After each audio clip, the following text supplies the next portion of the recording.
Fresno County is warning this next storm could be unlike any weather event we've seen so far this winter. Fox 26 reporter Rich Rodriguez explains how County Emergency Services is putting people in place already as it braces for the worst. For days, we've enjoyed seeing a panoramic view of snow in our foothills below 3,000 feet. But that picture postcard won't last long with an atmospheric river on the way. In less than a week, we're going to put 6 to 8 inches of rain on top of that. This storm will be unlike any other weather event so far this season.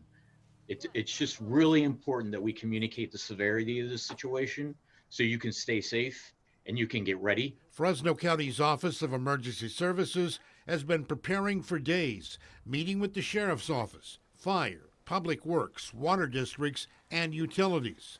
The plan is to have emergency responders in place. So we're not kind of just leapfrogging around the county responding to emergencies. We're really taking a very concerted approach to this and mapping out the county, repositioning assets. Mejorado says sandbags are already available in Westside communities where flooding is likely from the San Joaquin River.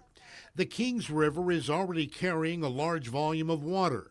What can't be controlled are creeks that flow into the Kings below Pine Flat Dam. They could reach up to more than 14,000 cubic feet per second, which is about 3 times more than is being released out of Pine Flat Dam right now.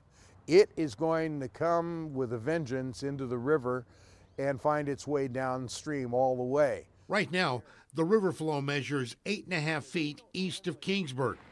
McFarland says once the rain starts, it could climb another 5 feet by this weekend. Rich Rodriguez, Fox 26 News. A number of evacuation warnings are already in place tonight, telling people to get ready. Tulare County issued an evacuation warning for the community of Ponderosa. This includes all homes, businesses, and structures. It is warning those who refuse to leave if that warning is escalated to an order that it could be a while before roads are accessible. Fresno County also issued evacuation warnings for those in mountain communities in eastern Fresno County. It released what you're looking at there, an interactive map showing real-time evacuation zones. You just have to enter your address. Fresno County has also created an emergency website where you can sign up for emergency alerts. That address is right here, FresnoCountyEmergency.org. If you're not able to jot it down or want to check out the interactive map, again, where you put in your address, we provided a link. Head over to our website, KMPH.com.